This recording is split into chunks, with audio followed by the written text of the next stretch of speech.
guys, good morning! So for today's video ay nababalik na naman po ang ating coffee break.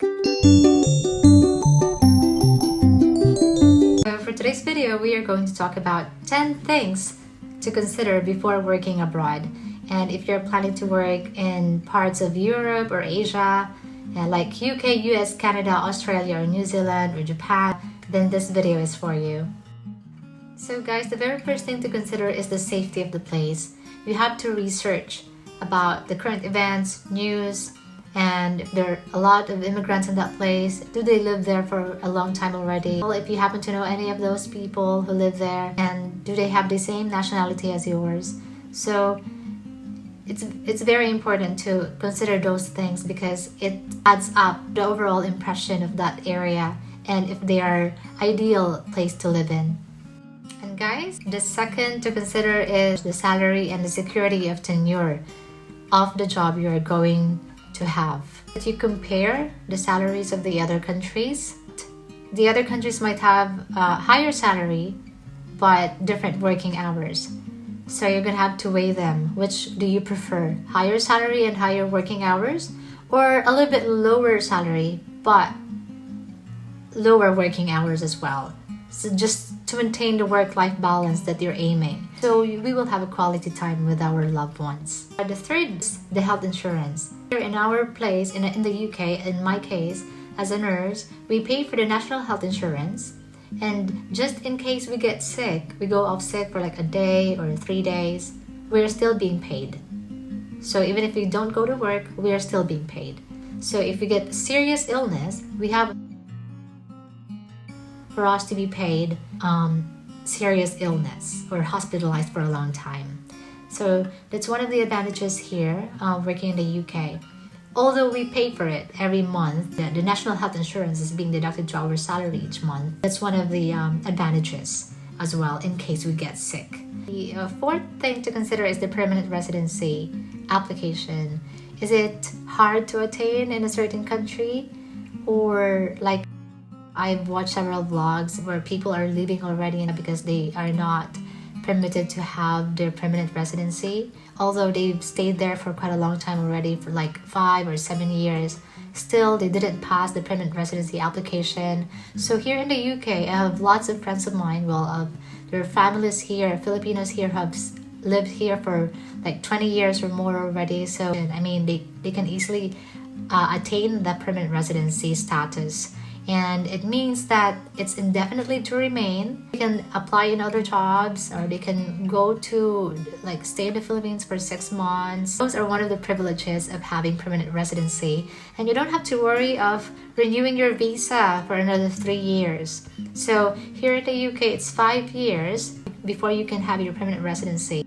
So after the permanent residency, it's easy to apply for a house mortgage. So, of course, if we work in a certain country, we want to have our own home to live in, right? So we don't want to be renting for a long time because it will just take your money away. If you decide to leave the house, you won't be able to get anything.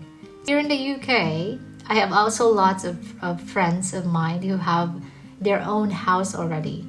So depending on the house that you're getting, if you want a 2-bed or a 3-bedroom, some of them did not wait for the permanent residency before they get their own house.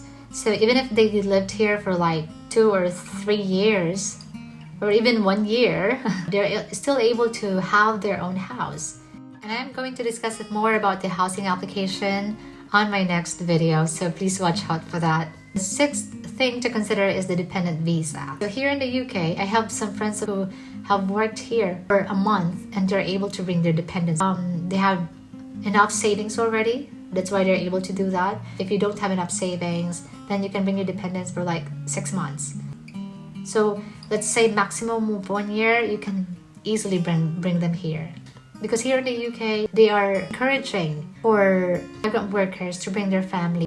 So guys, the seventh thing to consider is the available jobs for your spouse. For your spouse to work or just take care of the kids. It's all going to depend on your priority, on your preference. But the good thing about working here in the UK is that I only work for 37.5 hours, and as to other countries, if you work for more working hours already in 1 week, then your spouse can only work for like, how many hours, and it's not balanced. To balance the time, then your regular working hours, and then your husband can choose whether he wants to work for like 2 or 3 days in a week, and then 1 day for you to be together as a family. That's definitely doable. So it's all gonna depend on your time management plan. Might as well prioritize your quality time with your family, with your loved ones, and not really focusing on work. So I recommend for your spouse to work only for like 1 or 2 days, so that you still have 2 more days to spend time together as a family. But as to the available jobs, definitely find jobs here in the healthcare industry and in the other profession. You're not allowed to go out and leave the kids at home alone. No, you have to be there before your spouse go out of your house. Even just for 5 minutes or 10 minutes, you're not allowed to leave the house if your kids will be alone at home. They're very strict with that. But in the Philippines, one of the advantages is that we have our family, members, our siblings. If we have other plans or meetings, they can stay in our house. And or we have like kasambahay, in our country. But in here, they don't have. And the eighth to consider, it's the weather. Winter, spring, summer, or fall. But anyway, if you like winter season, living in a certain area where it's constantly snowing in winter, and like the weather easily affects you, then you have to consider that. In any situation or circumstances, God is going to be with us.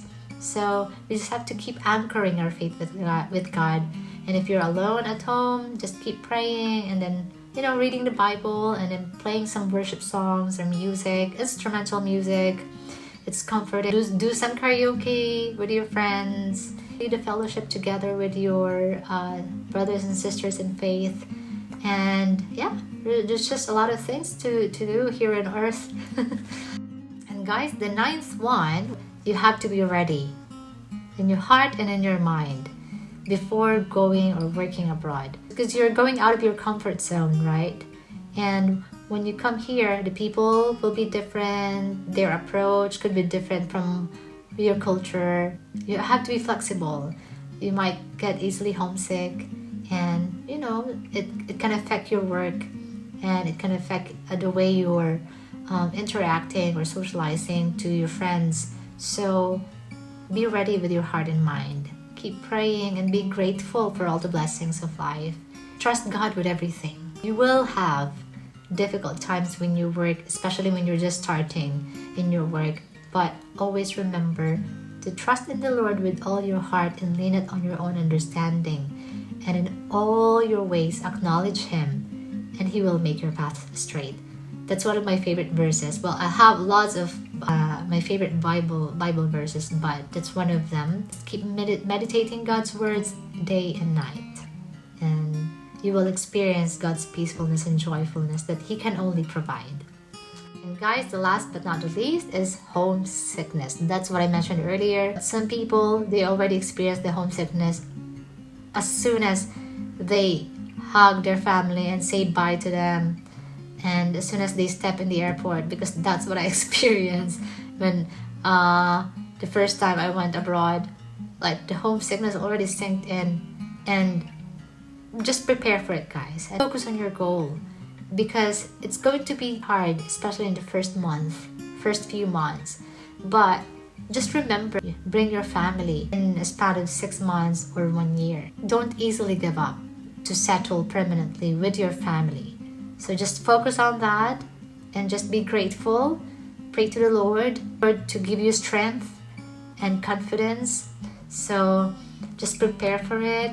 If you have any questions, just leave the comment below. And I hope this video helps. And I'll see you in my next one. Bye! Don't forget to like and subscribe and hit the notification bell so you'll be updated in my next video. Thank you guys for watching. Bye!